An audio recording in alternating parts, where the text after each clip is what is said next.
I am the principal of Manhattan School for Children, PS 3 through 3. It's an honor for me to be asked to speak today. Excuse my voice, I have a little bit of laryngitis. So I was extremely impressed so far about the kind of learning that you've seen today.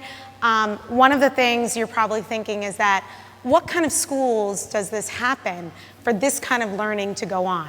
It's not a normal, traditional kind of school. This type of learning happens in a progressive school, something called progressive education, which a lot of people use those kinds of words, but sometimes it's not easy to understand what does a progressive education or school look like. So I'm just going to read a couple of ways progressive schools are different than traditional schools. So in a progressive school, learners are active, and they're problem solvers and planners. In a progressive school, teachers are facilitators. They guide and foster thinking. In a progressive school, community is an extension of the classroom. And usually, instruction is related to a question or a line of inquiry, often generated by students.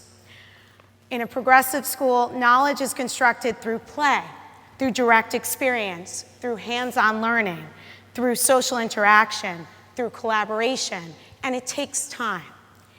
In a progressive school, intelligence is recognized as varied. It includes the arts and is measured by real-life problem solving. And most importantly for me as a principal, school is challenging.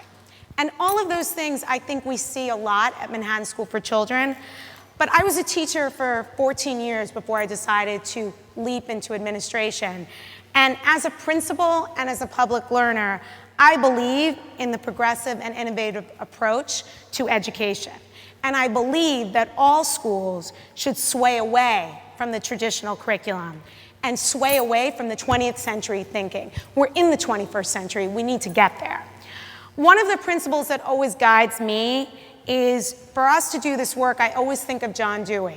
You probably may not know, some of you, who he is, but he's one of the founders of progressive education.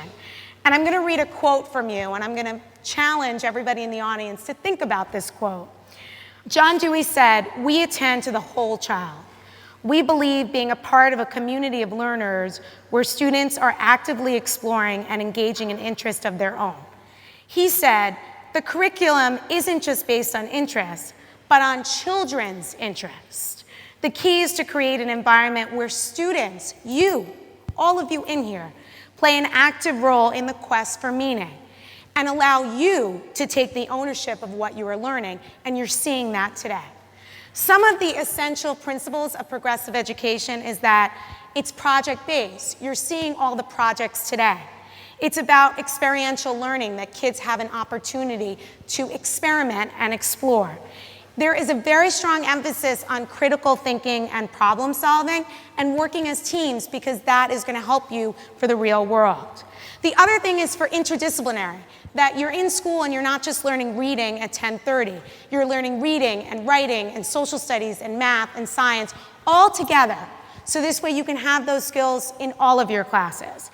And one of the things that's most important to me is that you're a lifelong learner. As a principal, I learn from you every single day, and I learn all the time from wherever I am. But what's important in a school is that you engage all types of students, and you have entry points for all learners. One of the things that happen, to do this though, you have to have curriculum that is based on projects. 3 years ago, we had an amazing opportunity.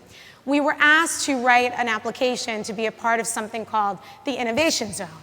The Innovation Zone was a program from the Department of Education who said, we need to teach kids 21st century skills because they're the future.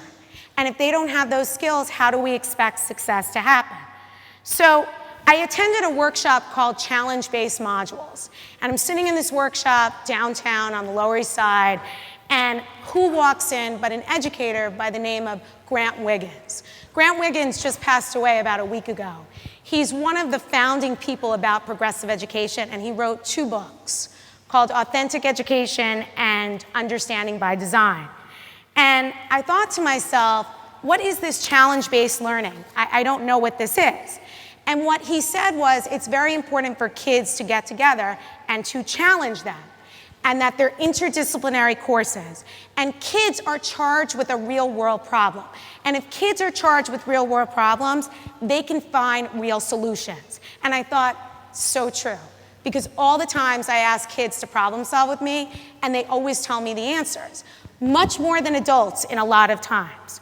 So I sat there in this workshop, and I was with other teachers, and I said, you know what? We are going to come up with this challenge-based module. But I realized that for it to be able to work, you have to think about big, broad concepts, like big things that are troubling in the world. And you also have to think about other tools like video, like Skyping, like technology, and how do those tools help us to solve problems. And we need to be able to do these skills because it'll prepare us for the 21st century.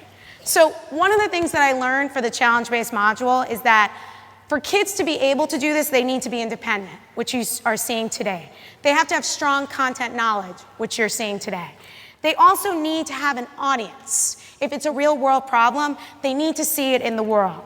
They also have to use technology strategically and effectively, and they have to understand other people's cultures around the world to be able to provide a solution. So I was sitting there with my colleagues, and I'm thinking, what is the topic that I could think of? And I thought, you know, we're one of the only schools that have a greenhouse and a hydroponic greenhouse, and I thought that is solving a real-world problem. So an example of a challenge-based module that we wrote, and me and my team of teachers wrote it, was in our greenhouse classroom was related to science and discovering sustainability. Because sustainability is the future of our country and the future of the world. And it's called Hydroponic Games. And later in the other sessions, you're going to see kids presenting. And what it was, the big question that we thought of was, how can MSc students bring the greenhouse farming systems to other urban environments? Because you see people all over the world are suffering with those questions. One of the things that was pretty amazing is that the kids were coming up with original hydroponic systems. And at the conference today, you're seeing kids present their own systems and their use of knowledge and technology to find long-term solutions to environmental problems related to water, food, energy, health, and waste. So I'm going to leave you with one last piece. After I wrote the module and after I've seen it for 4 years in a row, we have solutions that have taken off, and actually people have used it all over the country. But I want to tell you one thing. Our goal in education, for me as a principal, a teacher, a learner, and for you guys as students, is to challenge all of you, to explore your skills, your talents, and opinions, to engage in real-world challenges. The world is yours. Ultimately, our hope for all of you is to be empowered. I want you to be empowered, to think about the world, to think about your relationship to it, to think about your influence in a new and innovative way. You're the future. We believe that all of you and every other child in this country and in the world is gifted in multiple ways. And curriculum in schools should be organized thematically, open-ended, interdisciplinary, project-based, which allows every student to demonstrate their talents while learning from each other, because you guys have the answers in the room. In this way, we're encouraging a meaningful learning process and that all of you will be lifelong learners. Thank you.